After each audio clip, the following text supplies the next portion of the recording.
I always wonder, how do you make one of these videos without sounding like an absolute like, 5 ways to do this, 5 ways to do that. It's weird, but so many people ask, and how do I sort of structure my life? How do I structure my day? All that sort of stuff. And I wanted to share a few things in this video, which I feel like are common sense, but some other ones which I'm hoping aren't so obvious and hopefully can help you. And by the way, if you're wondering what this is, it's funny because a lot of you will actually be new viewers to the channel. So I'm still getting tested for my cancer that I had 2 years ago. I'm in remission.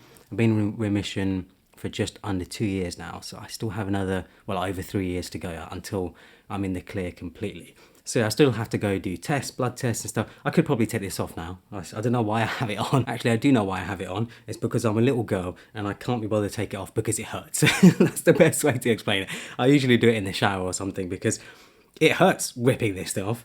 So yeah, blood tests and stuff. I'm still getting tested for cancer, just making sure everything's clear. I mean, everything has been clear since I finished my chemo. Anyway, yeah, I know a lot of you are new to the channel, so that'll probably be surprised to hear.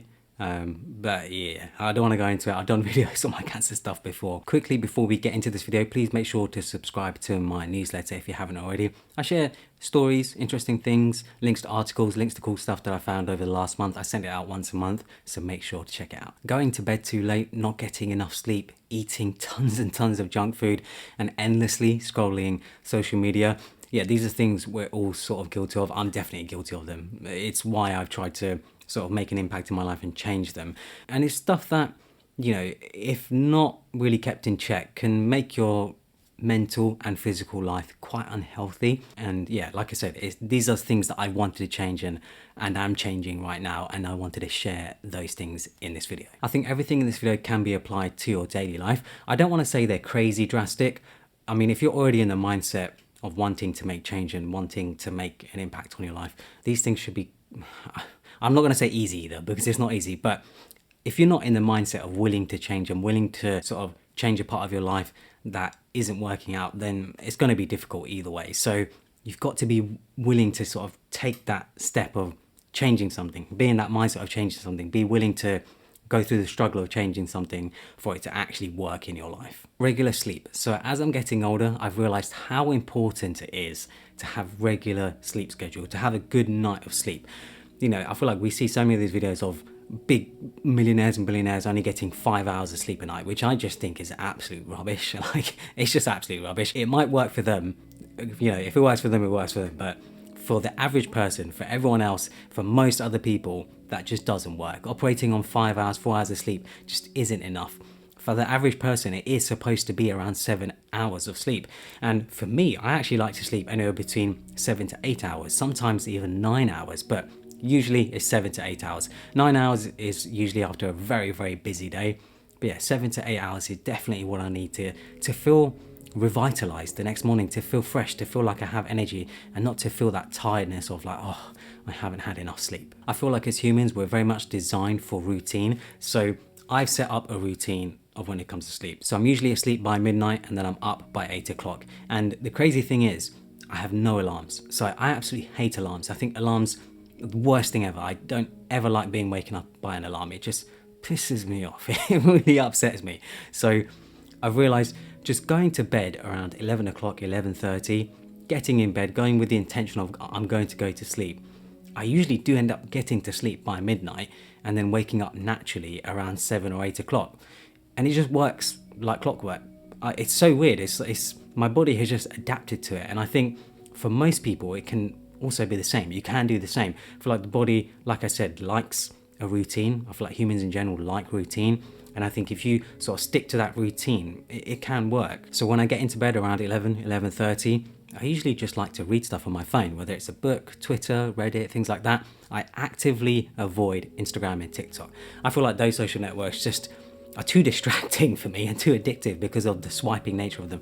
I know Twitter also has a swiping nature, but I've sort of curated my Twitter feed to be more sort of knowledge based. It sounds so cringe when I say that, but just more sort of informational and sort of entrepreneurial and business like and design like. So Twitter for me is more of a sort of beneficial thing. I do feel like I get quite a lot of value from it. Then by midnight, I'm actively trying to go to sleep. I also have my phone set up to automatically go into do not disturb mode. So it's in do not disturb mode from midnight until 8 o'clock. So I can see the notification on my phone. It comes up with your phone has been put into do not disturb.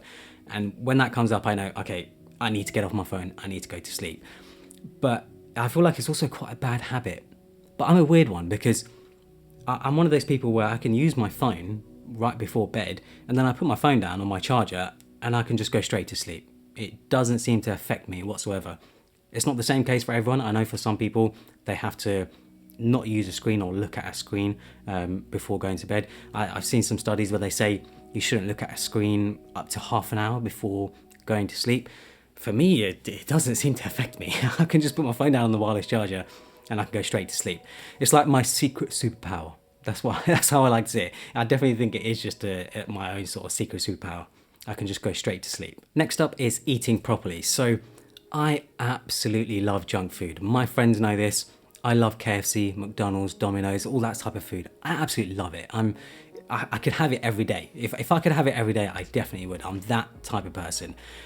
But obviously junk food really isn't good for you, and over consuming it especially can just be absolutely detrimental to your health. You can just get so overweight and fat and cause all sorts of issues with your body, like heart disease and everything else that sort of comes with it. What's interesting though is that I've tried McDonald's, KFC in the UK and I've tried it in the US. And in the US, it is so much worse than it is in the UK. That's something I've definitely noticed. I've noticed the quality of food is nowhere near as good as the UK sort of McDonald's and KFC. Obviously, you're comparing two crap foods there, but yeah, the US stuff is a lot worse. I think it's because the laws in the US are a lot more sort of relaxed on what you can have in food. So yeah, it's a bit crazy. In the UK, it's almost seen as normal to have fast food once in a while. It's seen as completely normal. Maybe that's actually why it's a bad thing, because it's been so normalized to have junk food. Because I don't know a single friend or a single sort of, I don't actually know of any single friend who doesn't eat McDonald's or KFC or who once in a while. Like it's crazy. It's completely normalized in the UK. But I used to be one of those people where I used to consume it 3 or 4 times a week. When I was sort of late teens, early 20s, I sort of noticed it catching up to me, especially around my stomach. I definitely noticed it catching up to me. Now I limit it to like once a week, once every other week, just to sort of get my junk food fix, you could say. And even then, when I do get it, I try and get something small. I don't try and get like a meal and a side and some other snacks with it. I usually just get one meal just on its own because it's so easy to overconsume. My other issue with junk food was that it was just so easy. I can get in my car, I can drive to my closest drive-through, get food, and that's it. I can start eating it straight away. I don't have to sort of go through the effort of preparing meal ideas and going to the supermarket and buying food and groceries and things like that.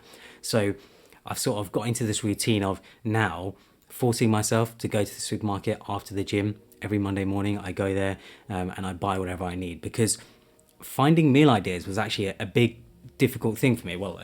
Very difficult thing for me. So what I did was I ended up looking at all these different websites, all these different services. I ended up coming across a service called eatthismuch.com. Not sponsored or anything. They have no idea I'm mentioning them. But yeah, eatthismuch.com. You can put in your information like your weight, height, how active you are, all that sort of stuff. And then it will give you recipe ideas, healthy recipe ideas, and it will try to keep you sort of in a balanced diet. And I found it amazing because it really comes up with great meal ideas, and if I don't like something, I can just regenerate it, I can refresh it. And yeah, it's just really easy. It gives me the sort of ingredients I need, and it also just gives me ideas for other meal ideas that I would like. So yeah, if you're someone who's struggling, trying to find healthy meal options and trying to work out how much food you should be eating for your body type, for your height, your weight, how active you are, this is great, and I feel like it's worked really well for me. It's amazing how just eating properly, eating healthy food can make such a difference to your mental and physical sort of health, because I don't drink any coffee. I don't really drink any fizzy drinks. I mainly stick to water, and because I don't sort of depend on those things, I never really feel like, I need a kick. I need coffee, I need energy to get me through the day.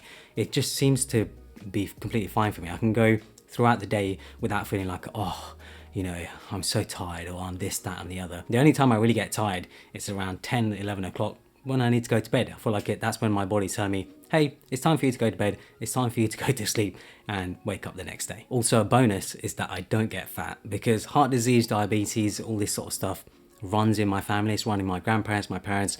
And yeah, I don't want to end up with the same sort of thing. So if I can delay that or offset it as far as I can, I'm going to do something about it. So yeah, I've really made the conscious effort of eating properly, eating healthy, and going to the gym regularly to make sure that I can stay in good shape and good health. Disabling all notifications. So this is probably the easiest one, and I feel like anyone can really do it. So whenever I set up a new phone or I get a phone, I turn off pretty much every single notification, everything, because I just don't need it. I've realized I just don't need to see the latest like on my Instagram post. I don't need to see the latest follow on my Twitter. I don't need to see the latest thing that someone has posted on TikTok. It just doesn't make any difference to my life. I've completely turned off notifications for pretty much everything. The only notifications I get are from friends and family when they text message me or they call me. Other than that, everything else is turned off. Even my emails come through silently. When I receive a new email, I actually have no idea until I pick up my phone, and that's what it's like for most of my messages. Even Instagram DMs and WhatsApp and things like that. All of that comes silently through my phone because I just don't want to be disturbed. I feel like it's just so easy to get distracted by notifications throughout your day.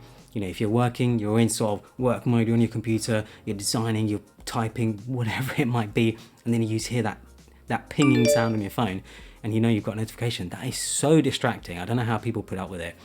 I especially hate it when one of my friends has WhatsApp messages or WhatsApp notifications enabled on their phone, and they get like a flurry of 5 messages, and it's like ding, ding, ding, ding. And I'm just like, please shut the because it just annoys the hell out of me.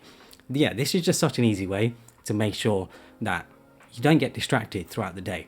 You know, unless it's a call or a message from someone close to me, it doesn't need my attention right there and then. I actually don't think social media can always be a bad thing as well. Like, I think if you use social media properly, if you curate who you're following, what you like, it can really sort of be beneficial.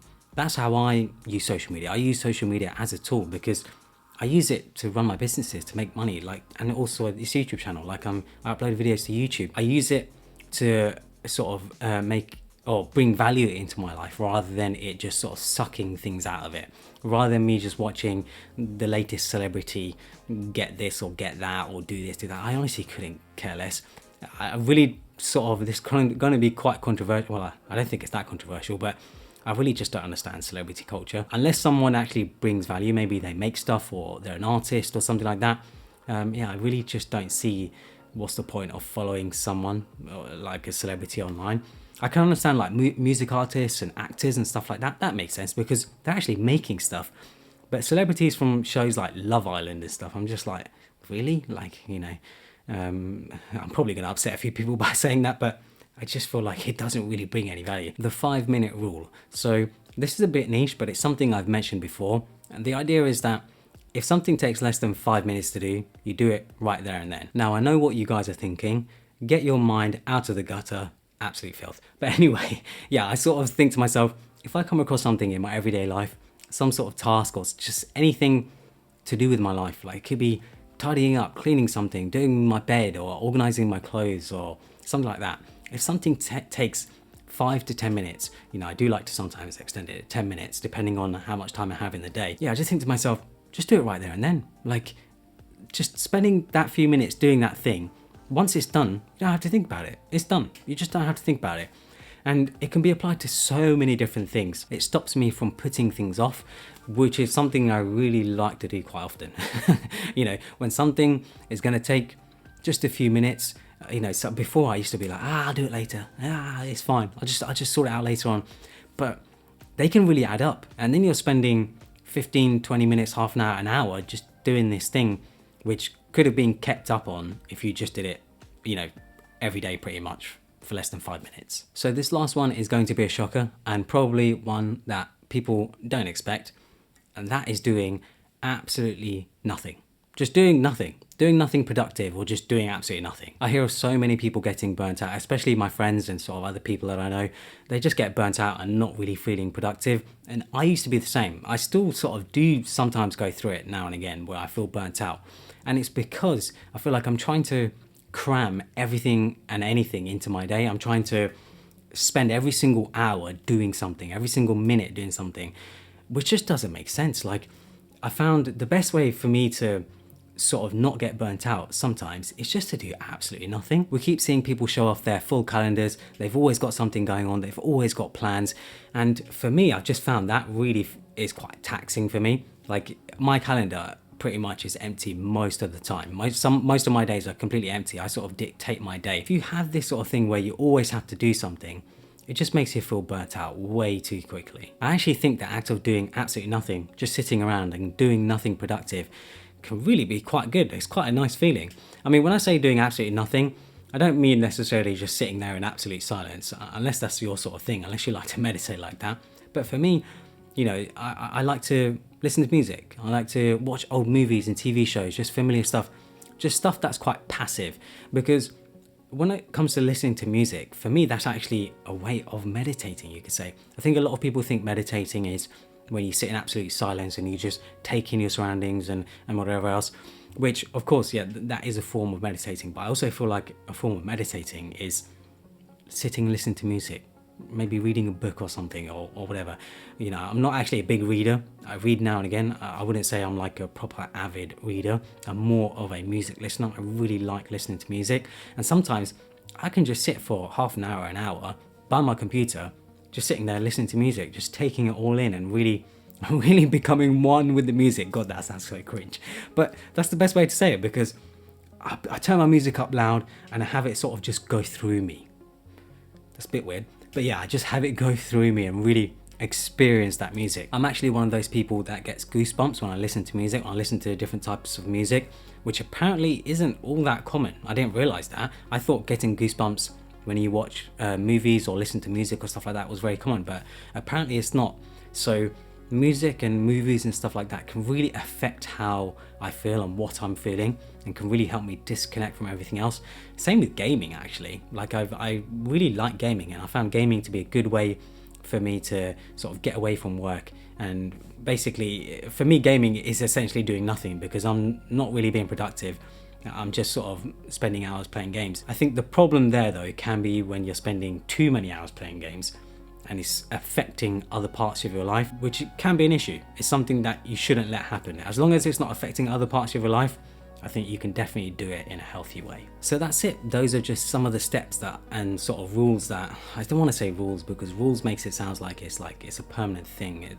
Everything is always flexible. I think it's important to always have everything flexible. But yeah, these are just some of the steps that I apply to my life and have been applying for the past few years, especially since I had my cancer. I feel like I'm a lot more intentional about what I do with my life and how I spend my time.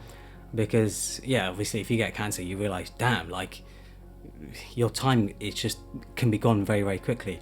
And as you get older, the time just keeps going quicker and quicker. I can't believe, you know, how quickly time goes now. If summer is nearly over already, I'm just like, what the hell? What did I even do? But yeah, hopefully you guys enjoyed this video. Please subscribe to my newsletter if you haven't already. Like I said, hopefully you guys enjoyed it. Follow me on Instagram and Twitter, and subscribe for more.